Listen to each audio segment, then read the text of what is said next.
반갑습니다. 코인이슈입니다. 2025년도 1월 29일 비트코인 가격은 1억 5,900만 원까지 최고점을 찍고 현재는 20% 정도 하락해서 1억 2,300만 원 정도 수준에 머물러 있죠. 많은 코인 전문가분들 혹은 온체인 데이터 분석가들은 시즌 종료인지 아니면 상승장 중에 조정장인지를 두고 갑론을박을 펼치고 있는 상황입니다. 개인 투자자들도 마찬가지죠. 요즘 유튜브 영상 댓글만 보셔도 절망적인 댓글들이 많아요. 코인은 사기다, 도박이다, 알트코인 상승장은 이제 없다 라는 이야기들로 가득하죠. 저는 이런 댓글들을 보고 한 가지 느낀 점이 있습니다. 시장은 변하지 않는구나 라는 점을요. 제가 2017년도 코인 투자를 시작해서 2021, 2024년도까지 총 3번의 상승장을 경험했는데 그때마다 신기하게도 똑같은 말들이 반복되고 있습니다. 다시는 알트코인 불장은 없을 거라고. 하지만 시장은 우리가 예상한 대로 흘러가지 않아요. 조금 더 정확하게 말씀을 드리면 시장은 그런 개인 투자자들의 푸념에 따라서 시장은 흘러가지 않는다는 겁니다. 우리가 지금 신경 써야 할 부분은 검증되지 않은 개인들이 모여서 부정적인 내피셜만 말하는 커뮤니티가 아니라 시장을 핸들링하는 기관 투자자와 고래들이 보여주는 데이터입니다. 현 시점에서 객관적으로 온체인 데이터를 분석할 수 있다면 시즌이 종료인지 아니면 앞으로 한 차례 더 상승장이 가능한지 유무와 대략적인 시점까지도 유추할 수 있을 거예요.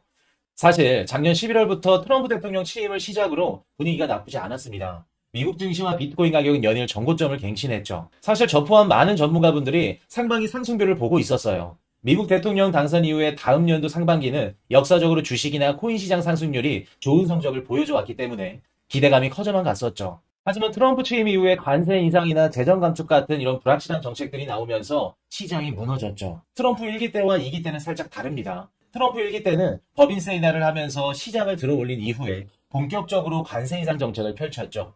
아마도 월가 관계자들은 트럼프 1기 때를 기억하고 있기 때문에 취임하자마자 관세 인상 정책을 바로 꺼내겠어? 라는 생각으로 아무도 예상을 못했을 겁니다. 하지만 트럼프 2기인 지금은 다르죠. 관세 인상이라는 채찍을 먼저 휘둘렀고 법인세 인하라는 당근은 나중에 주는 정책을 펼치고 있습니다. 근데 가장 중요한 사실은 트럼프 정책은 당근과 채찍의 순서만 바뀌었을 뿐 결과적으로 증시와 코인 시장은 우상향한다는 겁니다. 순서가 뒤바뀐 변수만 적용이 된 것이지 바뀐 건 없다는 거예요. 사실 저는 개인적으로 트럼프의 정책이 시장이 감인 반응을 했고 그 변수로 인해 극소수의 투자자들에게 최저점에서 좋을 수 있는 기회가 생겼다고 생각합니다. 알트코인에 물려서 절망적인 이야기만 하고 손절하면서 시장을 떠나가는 투자자들과 정반대로 현금을 갖고 대응을 하는 투자자들에게는 천금 같은 기회라는 거죠. 최근 코인판에 들어오시거나 경험이 많지 않으신 분들은 각종 커뮤니티를 보면서 코인 투자는 이제 끝났다는 식의 절망적인 생각을 하고 있고 이 시장을 떠나고만 말 겁니다. 현 시점에서 가장 중요한 건 트럼프 정부 정책과 객관적인 데이터예요.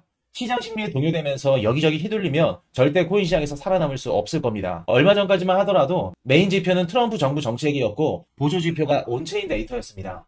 아무리 좋은 온체인 데이터 지표일지라도 트럼프의 말 한마디에 시장이 상승하고 무너지는 흐름이었으니까요. 하지만 최근 트럼프 정부의 관세 인상 90일 유예 결정과 트럼프 풋, 연준 풋까지 나온 이후부터는 온체인 데이터 지표를 이제부터 중요하게 보셔야 됩니다. 온체인 데이터 지표의 중요성이 점점 더 커져가고 있는 겁니다. 개미 투자자들이 커뮤니티에서 떠들어대는 비관적인 메시지가 아니라 실제로 기관들이 얼마나 매수하고 파는지, 시장 유동성과 자금 유입량은 어떤지 등등 객관적으로 나타낼 수 있는 지표값이 중요합니다. 현 시점에서 온체인 데이터를 분석할 수 있다면 지금이 시즌 종료인지 아니면 앞으로 한 차례 더 상승장이 가능한지를 대략적으로 유추할 수 있을 거예요. 현 시점에서 중요하게 볼 수 있는 대표적인 온체인 데이터를 지금부터 맛보기로 두세 가지 말씀을 드릴 겁니다. 첫 번째는 거래소가 보유하고 있는 비트코인 보유량입니다. 지금 보고 계시는 차트는 암호화폐 거래소 내의 비트코인 보유량을 나타낸 차트죠.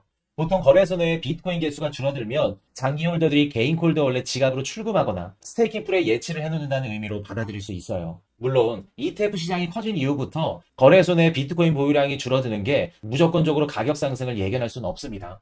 하지만 긍정적인 신호라 볼 수 있겠죠. 두 번째는 MVRV 지표가 있습니다.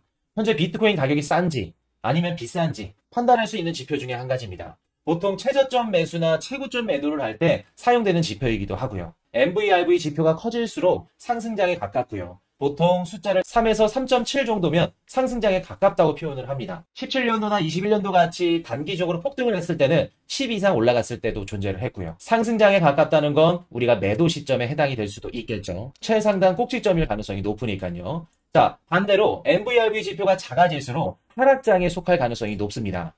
0.7에서 1.5 정도면 하락장에 해당이 되고요. 이는 바로 매수 시점에 해당될 수 있겠죠. 현재 보시면 가장 최근 4월 13일 기준에 NVRV가 1.74를 기록한 걸 보실 수 있습니다. 그럼 이 1.74 NVRV 수치로만 분석을 해보자면 두 가지 경우의 수가 있겠네요. 첫 번째는 조정장이 끝나고 회복 장세로 돌아서면서 하락장에서 상승장으로 반등 중에 있을 수 있다. 요 분석이 한 가지 될 수 있을 거고요. 두 번째는 매수 구간까지 하락하지 않았기 때문에 앞으로 추가 하락이 더 나올 수도 있다는 분석이 나올 수 있을 겁니다. 그래서 이런 식으로 최저점 매수, 최고점 매도를 우리가 유추할 수 있는 지표 중에 한 가지가 NVRV 지표죠. 마지막으로 세 번째는 펀딩 비율입니다. 보통 펀딩 비율은 무기한 선물 거래에서 사용되는 용어로 매수 포지션 거래자와 매도 포지션 거래 간의 비용 차이를 펀딩 비율이라고 합니다. 이 비용 차이에 어드밴티지를 주기 위해서 거래소는 펀딩비를 지급하는데요. 보통 포지션이 많은 쪽이 적은 포지션에게 펀딩비를 지급하죠. 코인의 가격이 오를 걸로 예상하고 있는 투자자들이 많아서 롱 포지션을 보유한 트레이더가 숏 포지션을 보유한 트레이더들보다 더 많을 때 펀딩 비율이 양수라고 표현을 하죠. 반대로 코인의 가격이 하락할 걸로 예상하고 있는 투자자들이 많아서 숏 포지션을 보유한 트레이더가 롱 포지션을 보유한 트레이더들보다 더 많을 때는 펀딩 비율을 음수라고 표현을 합니다. 이 부분을 시장에 적용해보자면 펀딩 비율이 양수로 유지된 상태에서 가격 하락이 이어진다면 단기적인 가격 하락을 예상할 수 있겠죠. 반대로 여기서 펀딩 비율이 확실히 음수로 전환이 될 경우에 반등 기회 혹은 재매수 시점으로 간주할 수 있을 겁니다. 이 온체인 데이터 또한 다른 지표들과 같이 사용했을 때 정확도가 올라가고 어떤 시점에 사용하냐에 따라서 여러분들한테 강력한 무기가 될 수 있을 겁니다. 이 세 가지 지표 말고도 알트코인 상승장의 시작과 끝을 예측할 수 있는 토탈3나 V1, RSI 지표 등 다양한 온체인 데이터를 오는 4월 17일과 4월 24일 총 2번에 걸쳐서 무료 강의를 진행하려고 합니다. 여러분들 세 가지 온체인 데이터를 같이 확인해 보았는데 어떠신가요? 그동안 여러분들이 보고 들었던 주관적이고 절망적인 심리 지표들과는 달리 온체인 데이터는 객관적이고 명확한 지표들이라는 것을 알 수 있었을 겁니다. 똑같은 하락을 겪더라도 누군가에게는 공포일 수 있고요. 기회의 구간일 수도 있다는 점을 알게 되셨을 거예요. 그리고 이 시장을 이끌어가는 기관 투자자와 고래들은 이 간단한 온체인 데이터를 활용해서 지금 이 순간에도 우리 개미들과는 정반대의 행동을 하고 있습니다. 제가 9년 동안 코인 시장에 있으면서 뼈저리게 느낀 점이 있습니다. 역사는 항상 반복된다는 점이죠. 2017년도 그리고 2021년도에도 온체인 데이터와 다양한 지표를 본 사람은 이겼고요. 커뮤니티 반응과 각종 시장 심리만 본 사람은 결국 잃었습니다. 시장은 감정이 아닌 데이터로 반응을 합니다. 그리고 싸게 줍는 건 감정이 아니라 분석으로 결정을 하는 거죠. 지금 공포를 이길 수 있는 가장 좋은 무기는 온체인 데이터 지표라는 걸 여러분들이 이 영상을 보고 느끼셨으면 합니다. 4월 17일 그리고 4월 24일 총 2번에 걸쳐서 온체인 데이터로 바라본 2025년도 시장 전망을 무료로 강의합니다. 4월 17일은 VOD로 진행이 되고요. 4월 24일은 실시간 라이브 방송으로 진행이 되기 때문에 여러분들이 평소에 궁금했던 질문들도 정리해서 답변을 드릴 예정입니다. 관심 있으신 분들은 고정 댓글을 통해서 신청하실 수 있습니다. 힘든 시간을 보내고 계신 구독자분들께 조금이나마 도움을 드리고자 준비하였으니까 많은 참여 부탁드릴게요. 그리고 한 가지 말씀을 좀 드리자면 조정장이 길어지면서 여러분들 마음이 많이 지치고 힘들 거라 생각이 듭니다. 뭐든지 어려울수록 보상이 큰 법이고 쉬울수록 보상이 작은 법이죠. 지금의 어려움을 견디고 이겨내는 분들은 큰 보상이 주어질 수 있는 구간이 반드시 찾아올 겁니다. 여러분들이 힘내실 수 있게끔 최선을 다해서 제 인사이트를 나눠드리도록 하겠습니다. 다들 힘내시고 무료 강의에서 뵙도록 하겠습니다. 지금까지 코인 이슈 경제 채널이었습니다.